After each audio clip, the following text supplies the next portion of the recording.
네, 되게 많이 오셨네요. 우리 앞뒤좌우로 한번 인사 나누실까요? 잘 오셨습니다. 네. 또 한 가지 하고 싶은 게 뭐냐면 자기 자신을 향해서 아이고 오느라 고생했다. 네. 네. 아이고 힘들다. 네, 큰일 났다 이제 졸린다 이제. 그래도 한번 잘 들어보자 이렇게 해주시면 좋죠. 네. 예. 감사합니다. 누가복음 1장 8절에서 16절 같이 한번 보겠습니다. 누가복음 1장 8절에서 16절. 제 성경으로는 85페이지이네요. 누가복음 1장 8절에서 16절. 다 찾으신 것 같으니까 같이 읽도록 하겠습니다. 시작. 마침 사가랴가 그 반열의 차례대로 하나님 앞에서 제사장의 직무를 행할세 제사장의 전례를 따라 제비를 뽑아 주의 성전에 들어가 분향하고 모든 백성은 그 분향하는 시간에 밖에서 기도하더니 주의 사자가 그에게 나타나 향단 우편에 선지라. 사가랴가 보고 놀라며 무서워하니 천사가 그에게 이르러 사가랴여 무서워하지 말라. 너의 간구함이 들린지라. 내 아내 엘리사벳이 내게 아들을 낳아 주리니 그 이름을 요한이라 하라. 너도 기뻐하고 즐거워할 것이요 많은 사람도 그의 태어남을 기뻐하리니 이는 그가 주 앞에 큰 자가 되며 포도주나 독한 술을 마시지 아니하며 모태로부터 성령의 충만함을 받아 이스라엘 자손을 주 곧 그들의 하나님께로 많이 돌아오게 하겠습니다. 아멘.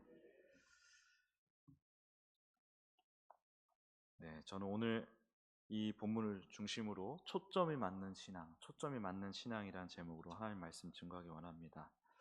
우리가 의인일 수 있는 이유가 무엇이죠? 우리가 의인일 수 있는 이유, 오직 하나님의 은혜입니다. 그렇죠? 네, 오직 하나님의 은혜, 예수님을 믿게 하신 은혜 덕분에 우리가 하나님으로부터 비록 우리가 봤을 땐 하나도 의인다운 모습이 안 보일 수 있을지언정 하나님께서는 의인이라고 인정해 주셨습니다. 사가랴와 엘리사벳 두 사람이 원래부터 의인이었기 때문에 이러한 은혜와 상관없이 원래부터 의인이었기 때문에 은혜를 입었다. 하나님의 은혜를 입었다고 생각하면 우리가 자칫 복음을 왜곡할 수가 있게 됩니다. 만약 이들이 하나님 앞에 의인이라서 주 앞에 모든 계명과 규례대로 흠이 없이 행하더라 하는 이 본문의 앞선 말씀에 정말 원래부터 부합하는 분들이었다면 예수님의 십자가는 아무런 의미가 없는 것이 되어버립니다. 예수님을 아직 만나지도 못한 사람이 스스로 의인이 될 수 있다고 하면 예수님이 뭐하러 죽으셨냐 이 말이에요. 뭐하러 죽으러 오셨냐 이 말이에요. 인간의 행위와 노력으로 구원을 얻어낼 수 있다고 하면 예수님을 우리가 왜 믿습니까? 뭐하러 믿습니까? 안 믿어도 노력하면 구원을 다 받을 수 있는데 말이죠. 예수님을 믿을 게 아니라 사가랴와 엘리사벳을 잘 따라가면 구원을 받을 수 있다는 거 아닙니까? 그렇죠? 만약에 이 본문을 사가랴와 엘리사벳이 원래 의인이었기 때문에 하나님이 이런 은혜를 주셨던 거다라고 해석을 하면 말이죠. 그러면 우리가 예수님을 믿을 이유가 없다라는 거예요. 우리는 이러한 해석에 너무 익숙해져 있습니다. 성경의 인물을 너무너무 미화시킵니다. 주님께서 택한 자들의 면면들을 보면 우리랑 하등 다를 바가 없어요. 오히려 우리보다 더 연약하고 어떻게 보면 무지한 분들이었죠. 그런데 하나님이 일방적으로 찾아오사 구원해 주시고 함께 하시고 가르쳐 주시고 해서 하나님을 알게 되고 믿게 된 분들이죠. 하나님께서 성경 속의 여러 인물들의 이야기를 우리에게 들려주시는 이유는 그들을 닮으라, 그들을 따라가라, 흉내내라 이런 말씀이 아닙니다. 이러한 자들도 하나님께서 이렇게 구원하시고 가르치셨어 라며 오직 하나님의 은혜를 붙들며 살아야 해, 하나님이 하시는 거야 라는 걸 가르쳐주기 위함인 것입니다. 하나님이 찾아오셔서 말씀하시고 함께 하시고 가르치시면서 하나님을 알게 해주시고 믿게 해주시고 사랑하게 해주시는 거예요. 모든 게 다 하나님의 은혜인 줄 믿습니다.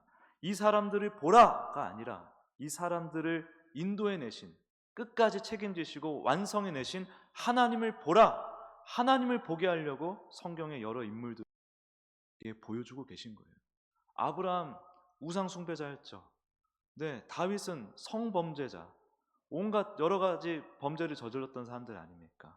구약에 나오는 수많은 인물들이 완벽한 인물들은 아무도 없습니다. 근데 우리가 만약에 그들이 원래부터 의인이었고 원래부터 하나님을 잘 알았던 사람이고 순종하는 사람이었다고 그렇게 가정하고 성경을 읽잖아요. 그럼 우리는 하나님의 은혜를 주목하지 아니하고 아브라함 흉내내기, 다윗 흉내내기 이런 쪽으로 빠지게 된다 이거예요.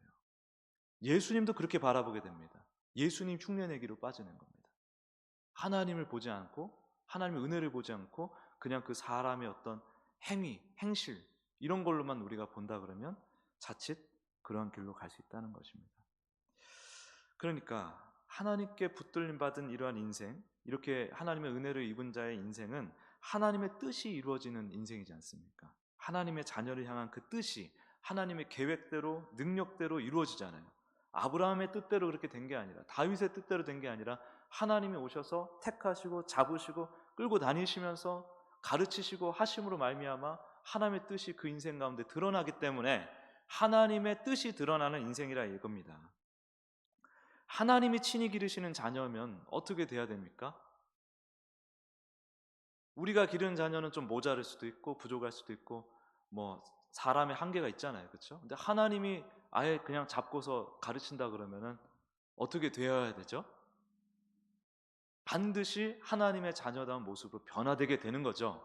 그렇죠? 아닙니까? 다들 이렇게 동의를 안 해주시나요? 네. 그렇게 양육받은 경험이 없으세요? 네. 저는 지금도 되게 부족한 사람이지만 과거에는 훨씬 부족한 사람이었거든요. 그래서 하나님 은혜가 아니었으면 제가 지금의 저로서 지금 제가 알고 있는 하나님에 대한 깨달음 또 성경에 대한 지식들 결코 알 수가 없었을 거예요. 예, 하나님이 하신 것입니다. 하나님이 자녀로 삼으셨으면 반드시 하나님의 뜻대로 성장하게 되어 있습니다. 아니 뭐 믿을 수도 있고 안 믿을 수도 있어요. 네, 안 믿어도 그렇게 되게 하십니다.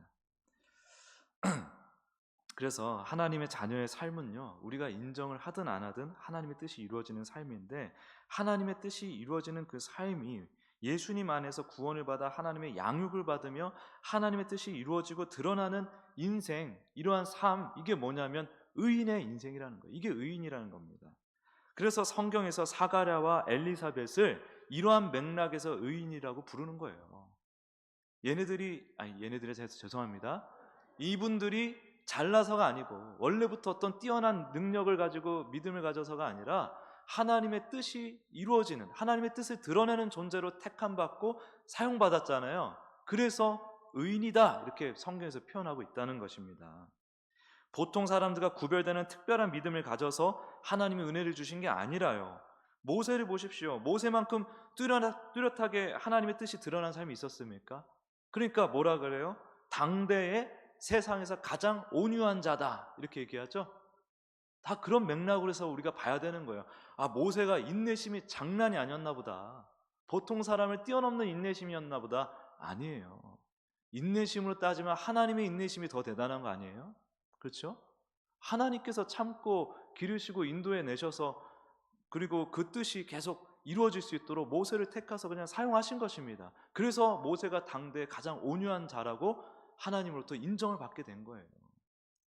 그렇게 따지면은 우리는 어때요? 우리는 예수님을 믿게 된 우리는 하나님의 뜻이 이루어지는 삶입니까? 아닙니까?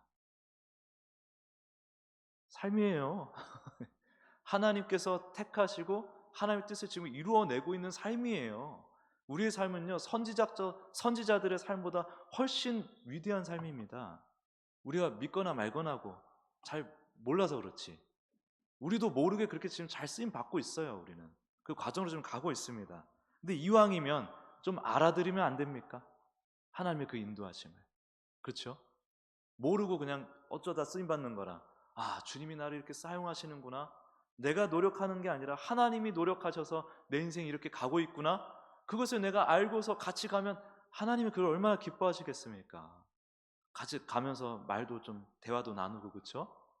근데 주님이 그런 하나님의 뜻을 모르는 자는 주님과 대화도 엉뚱한 대화를 한다 이 말이에요.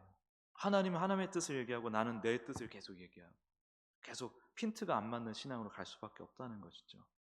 자, 그래서 하나님이 하나님의 뜻을 담아내고 드러내기 위해서 의인으로 삼아주셨기 때문에 우리는 의인이 될 수 있다. 그런 맥락에서 사가랴와 엘리사벳이 의인이다, 이렇게 이 맥락을 붙들고 있어야 오늘 본문도 제대로 이해할 수가 있습니다.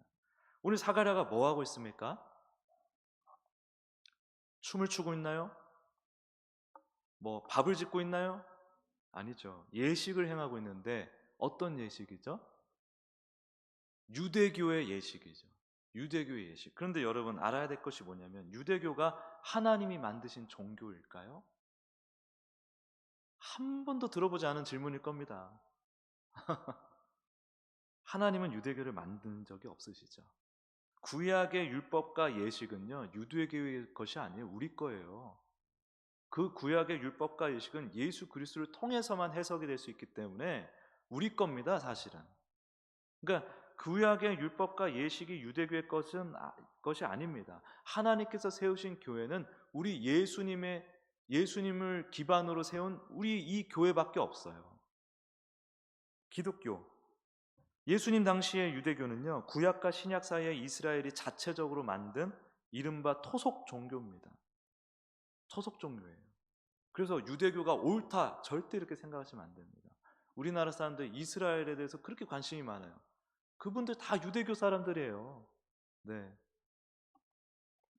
구약의 신앙은 뭐가 중심이냐면 성전과 제사 중심입니다. 그러다가 알렉산더 대왕이 사방팔방 정복을 하면서 이 지역도, 이 팔레스타인 지역도 정복을 하면서 그리스 문화, 헬레니즘 문화가 들어왔죠. 그래서 구약의 전통을, 그 성전과 제사 중심의 구약의 전통을 고수하려는 사람들과 그 그리스 문화 철학을 이제 받아들여서 거기에 이제 물든 사람들이 나뉘어지면서 여러 종파가 생깁니다. 그리고 이제 그 이후에 이집트와 시리아의 핍박을 받는 시기가 있었는데, 이때 유대인들이 그냥 크게 한번 일어납니다. 우리가 아는 그 유약하고 그냥 약하기만 한 유대인이 아니라 냅다 그냥 너희들 다 죽었어 하면서 거세게 한번 일어나는데, 그렇게 일어나가지고 혁명을 일으켜요. 혁명. 그걸 뭐라 그러냐면 마카비 혁명이라고 그러거든요. 그 혁명을 통해 뭘 하냐면 왕조를 세웁니다. 우린 모르죠. 구약에 기록이 안 돼 있으니까. 신구약 중간사입니다. 신구약 중간사에 하스몬 왕조라는 왕조가 있어요. 유대인들의 왕조. 이때 다시 구약의 성전 중심의 신앙을 회복하려고 하다가 이제 로마가 쳐들어오면서 종파가 분열된 상태로 이제 굳어진 거예요. 그래서 율법 중심의 바리새인, 성전 중심의 사두개인, 은둔 생활을 했던 에세네파, 독립운동 세력이었던 열심당까지, 베드로가 속했던 열심당까지, 이게 유대교를 구성하는 종파들이었어요. 이 중 주류는 사실상 율법 중심의 바리새파와 성전 중심의 사두개파였죠. 사두개파는 제사장 계층이 중심이었습니다. 정치 권력을 가지고 있었던 귀족들 중심의 종파였어요. 로마에 빌붙을 수밖에 없죠, 사두개파는. 그러니까 가진 자들을 위한 종파. 그러나 상대적으로 회당을 중심으로 성전 제사보다 율법 잘 지키는 게 중요하다고 가르쳤던 바리새파가 이제 상대적으로, 사두개파에 비해서 상대적으로 일반 백성들의 지지를 많이 받았습니다. 이러한 유대교들이 여러 종파가 있다고 말씀드렸잖아요. 유대교들이 당대 유대인의 모든 것에 영향을 끼치고 있었던 겁니다. 예수님 당시에 그 사회가. 사가랴는 바로 이 중에 사두개파에 속한 사독 계열의 제사장이었어요. 유대교의 정통 제사장이었습니다. 유대인의 삶을 지배했던 유대교의 핵심인 제사장 사가랴. 이 사가랴가 당시 또 유대교의 이 제사장의 전통과 유대교의 전통 규례에 따라 유대교의 중요한 예식 중 하나인 분향을 하고 있었던 거예요. 분향. 그리고 같은 시간에 뭐 하고 있죠? 이스라엘 백성들이 기도를 하고 있죠. 뭔가 그럴듯한 그림이 상상되지 않습니까? 유대교의 그 전통과 규례를 아주 정확하게 지키면서 안팎으로 어마어마한 그 기도의 그 열기가 막 일어나고 있는 거예요. 사가랴는 그래서 아주 뼛속까지 유대교적 사람입니다. 엘리사벳이라고 다르겠습니까? 이렇게 아주 제대로 유대교 예법을 따라 분향하고 있는 유대교 제사장 사가랴. 누가 봐도 종교적으로 완벽한 모습. 그런데 주의 성전에서 누가 나타납니까? 주의 사자가 나타나죠. 사자가 나타나서 향단 우편에 서니까 사가랴가 깜짝 놀라고 무서워합니다. 타이밍이 기가 막히잖아요. 이제 막 분향하고 막 이 유대교 예식을 따라 분향을 하고 백성들이 모여서 기도를 하는데 그때 주의 사자가 약속이나 한 듯이 딱 나타난 거예요. 그럼 여러분, 우리 같으면 어떻게 반응할까요? 우리가 성령님 오시옵소서 막 이렇게 성령님 뭐 말씀을 주시옵소서 나타나 주시옵소서 우리가 막 한참 기도하고 있는데 주의 사자가 딱 나타나면 어떻게 할까요? 우리는 어머 이러면서 환영합니다 주님, 얼마나 기쁘고 감사해요. 놀랄 수는 있죠, 그렇죠? 근데 무서워할 리가 있겠습니까? 두려워할 리가 있겠어요? 우리가 그토록 바라던 그분이 오셨는데. 지금 예식 그 의도로 드린 거 아니에요? 분향이라는 게 기도거든요. 기도, 하나님의 임재를 구하는 기도.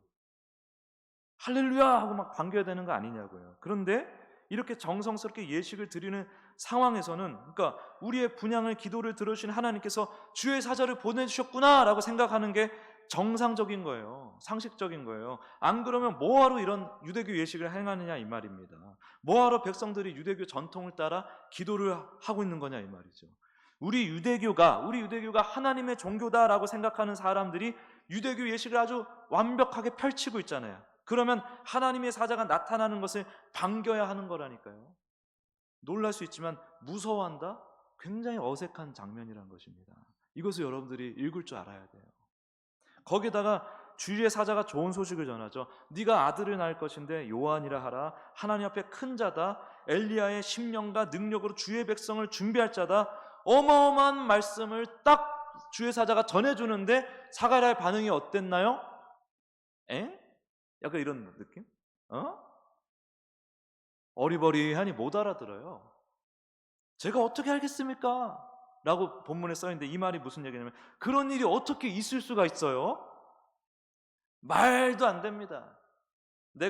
우리가 늙어가지고 아이를 가질 수가 없습니다. 이건 세상의 이치로는 될 일이 아니에요. 이러면서 자신의 경험과 지혜와 유대교적 전통과 그 지식을 가지고 또 전혀 못 알아듣죠.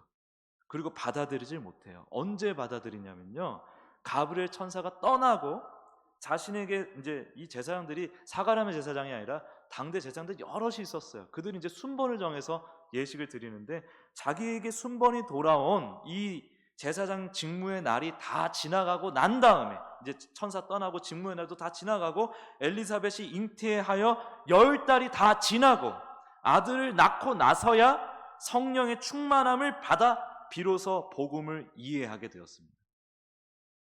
깝깝하죠. 제가 묻고 싶은 건 이겁니다. 그러면 뭐하러 분향을 했어? 뭐하러 그렇게 열심히 기도를 했어? 뭐하러 제사장 했어? 뭐하러 유대교의 그 전통을 막 따랐어? 하나님이 나타나셔도 두려워 떨고 말씀하셔도 못 알아듣고 믿지도 못하고 성령님이 도우심이 아니고선 아무것도 깨닫지 못하는데 그 경험과 지식과 전통이 도대체 무슨 의미가 있지? 무슨 가치가 있지? 이 모든 종교행위가 무슨 의미가 있는 거지? 여기서 우리가 생각하지 아니할 수가 없는 거예요. 우리에게 이런 사가랴 같은 모습은 없는가? 이런 사가랴, 약간 욕같이 들리시나요? 이런 사가랴, 얼마나 안타까운 일입니까? 열심히 기독교의 예식을 따라 우리가 예배를 드리고 기도하면서 살아왔습니다. 그래서 수년에서 수십 년에 이르기까지 오랜 시간을 그렇게 기독교적 전통 속에서 살아왔어요. 그런데 하나님께서 친히 우리에게 선물로 주신 예수 그리스도를 이해하지 못하고 사는 분들이 많아요. 복음의 의미, 맥락을 몰라요. 성령님이 함께 하시고 말씀을 조명하여 주시고 예배를 통해 또 저 같은 목사를 통해서 해석해 주시고 성경 말씀을 그렇게 듣고 또 아멘 아멘 했는데 그 엄청난 주님의 친절한 교육 설명을 수년에서 수십 년을 받았잖아요. 주님의 교육을.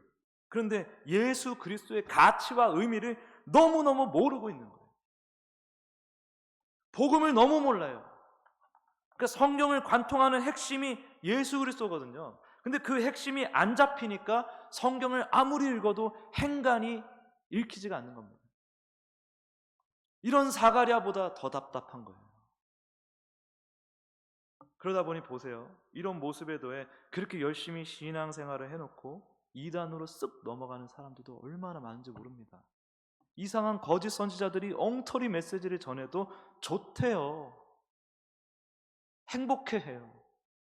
엉뚱한 거짓 메시지를 선포하는데 그런 거짓 선지자들이 선동한 대로 아주 신나게 끌려다닙니다. 헌금하면서. 많은 분들이 하나님의 진심을 이해하지도 못하고 받아들이지도 못하고 있는데 그런 사실 자체를 깨닫지 못하고 살고 있다는 겁니다. 실제로. 그러면 사가랴 에게처럼 이렇게 질문할 수밖에 없는 거예요. 그러면 도대체 뭐하러 교회를 다녀? 물론 다녀야죠. 근데 질문을 이렇게 할 수밖에 없잖아요. 그러면 도대체 그 많은 예배를 왜 드렸어? 그 절실한 기도들 다 무엇을 위한 거였어? 우리가 신봉하는 이 기독교적 전통, 우리 여기 반석교 또 합동, 장로교 합동이지 않습니까? 합동의 전통, 이 문화가 도대체 무슨 의미가 있지? 예수님을 모르는데, 성경을 읽을 줄 모르는데, 하나님의 진심을 깨닫고 받아들이질 못하는데, 복음은 이미 이루어진 사실이에요. 하나님이 기획하시고 이루어 놓으신 하나님의 일을 우리에게 전해준 것이 복음인데 예수님에 관한 소식이 복음일 수 있는 이유는 하나님이 예수님을 통해 우리를 구원하시고 가르치셔서 영원한 하나님 나라에 안착하게 만드실 것이다. 사람의 노력과 자격, 힘으로 되는 게 결코 아니고 오직 하나님께서 예수님을 통해 성취하시고 완성하신 일이라는 거예요. 그게 복음입니다. 그 얘기는 주님이 믿게 하시고 주님이 성장케 하시고 깨닫게 하시고 주님이 반드시 완성하실 것이라는 거예요. 우리를 위한 주님의 일, 하나님의 뜻이 반드시 예수님을 믿는 자녀들의 삶에 이루어지게 될 것이라는 거예요. 철저히 하나님께로부터 와서 하나님에 의해서 완성되고 진행되는 게 복음이다 이거입니다.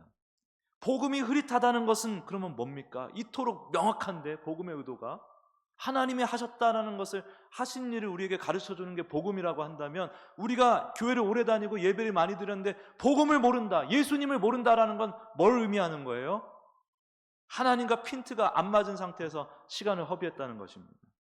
우리가 기대하는 것이 하나님의 뜻과 핀트가 안 맞으면 예수님을 통해 우리에게 주시는 하나님의 은혜를 우리가 이해할 수 없다는 걸 지금 말씀드리고 있는 거예요. 그 얘기는 오랫동안 신앙생활을 했지만 사가랴 같은 모습으로 사는 분은 혹시 그런 분이 있다면 하나님과 핀트가 전혀 안 맞는 상태에서 시간을 보냈다는 걸 말하는 겁니다. 기독교적 전통에만 함몰되어서 또 종교적 열심에 심취하여서 신앙생활한 결과라는 거예요. 그 결과가 뭐예요? 예수님을 믿는다면서 예수님께 관심 없고 아무런 이해의 발전이 없는 그냥 기독교인. 이런 사가랴, 안타까운 탄식이죠. 이런 사가랴. 그럼 어쩌라는 말이냐? 치열하게 배워야 됩니다. 아주 치열하게 배워야 돼요. 복음은 쉽죠. 심플해요. 물론 자녀에게는 이 배움의 길이 심플합니다. 근데 그 배움의 내용이 심플한 게 아니에요. 예수 믿으면 삶이 심플해진다고 저도 배웠습니다. 근데 삶은 심플해졌는데 복음은 심플하지 않던데요. 복음은 무한히 깊고 풍성한 것입니다. 무한히 깊고 풍성한 것이에요. 한 챕터, 두 번째 챕터 거기에서 배우고 넘어갈 수 있는 그런 성질의 것이 아닙니다. 처음부터 끝까지 평생 우리가 구하고 찾고 두드리고 만나 배워야 되는 게 복음입니다. 그래서 이 심플하지만 근데 방법은 심플하다 이거예요. 하나님께서 다 내주신 길이기 때문에 그 길로 가기만 하면 되는데 그 길을 못 가는 거죠. 심플한 배움의 길을 치열하게 걸어가야 돼요. 그래야 무지의 늪에서 벗어날 수 있는 겁니다. 심플한 배움의 길 뭘까요? 뭐죠? 성경 말씀 계속 열심히 읽어야죠. 그리고 성령님의 도우심을 구하는 그 기도를 통해서 주님 이 말씀을 조명하여 주십시오. 이것을 통해 이르러야 하는 게 뭡니까? 예수 그리스도라니까요. 성경은 예수 그리스도를 증거하는 책인데 성경을 통해서 세상을 사는 지혜, 도덕, 윤리만 취한다 그러면 껍데기를 보는 거예요. 성경은. 하나님의 의도와 전혀 핀트가 안 맞는 성경 읽기라는 것입니다. 그래서 이 예수님을 핵심으로 삼아 예배를 드리는 것이고 이것을 위해서 우리가 말씀을 붙잡고 공부하고 또 기도하는 것입니다. 성경은 예수님을 증거하는 책. 성경을 통해 예수님을 만나려면 성령님의 도우심이 반드시 필요해요. 성령님의 목적이 그겁니다. 말씀을 통해 우리에게 예수님 가르쳐 주시는 것. 그리고 교회에 세워주신 예수님 중심의 목회자에게 가르침을 그래서 잘 받아야 되는 거예요. 한번 돌아보십시오. 부지런히 배우셔야 합니다. 생각하셔야 됩니다. 찾으셔야 합니다. 예수님의 중심으로 하나님의 진심을 계속해서 발견하셔야 합니다. 그래야 이미 하나님께서 다 이루어 놓으신 이 생명의 복음이 진짜 나의 것이 되어서 죄와 사망의 권세 아래 짓누리는 고통에서 점차 벗어나 예수님과 동행하는 참 기쁨, 그리고 나에게 장차 내가 누리게 될, 상속받게 될 영원한 하나님 나라를 뚜렷이 바라보고 소망하며 감사하며 나아갈 수 있는 것입니다. 주님과 핀트가 맞으려면 부지런히 이 길로 가야 된다는 것입니다. 그래서 실속 없는 신앙, 껍데기만 점점 두터워지고 가면만 두터워지는 그런 신앙에서 우리가 벗어날 수 있는 거예요. 한번 따라해 보시겠어요? 예수님 아니면 다 헛거요. 은하고사님이신가? 다 헛거요. 이게 얼마나 놀라운 문장인지 몰라요. 이거를 알아가야죠. 그렇죠? 근데 의외로 제가 툭툭 한번 자기 자신에게 질문을 해보세요. 나는 잘 정돈되어 있나? 그런 것들이 잘 배워왔나? 아니면 그냥 어떤 감성과 어떤 그런 분위기 심취해서 지금까지 온 것은 아닌가? 한번 보세요. 예수님을 모른다니까 너무 답답해 죽겠습니다. 진짜 말씀을 100독을 했다는데 예수님을 모른다잖아요. 어떤 목사님이 저한테. 그런 분도 있어요. 간혹 있어요. 다 그런 건 아니에요, 당연하지만. 근데 그럴 수 있다는 것입니다. 그래서 여러분, 우리는 예수님이 중요하기 때문에 교회가 중요한 거고, 예수님이 중요하기 때문에 성경이 중요한 거고, 예수님이 중요하기 때문에 기독교적 전통이 중요한 거고, 우리의 종교적 열심의 가치가 있는 것이라는 것을 기억하시길 바랍니다. 그래서 예수님을 통해 하나님과 핀트를 잘 맞춰서 잘 알아듣고 이해하고 받아들이고 사는 진짜 아주 실속 가득한, 실속 다 차려먹는 진짜 알곡된 성도님들 되시길, 지혜로운 성도님 되시길 간절한 마음으로 예수 그리스도 이름으로 축복합니다. 기도하겠습니다. 하나님,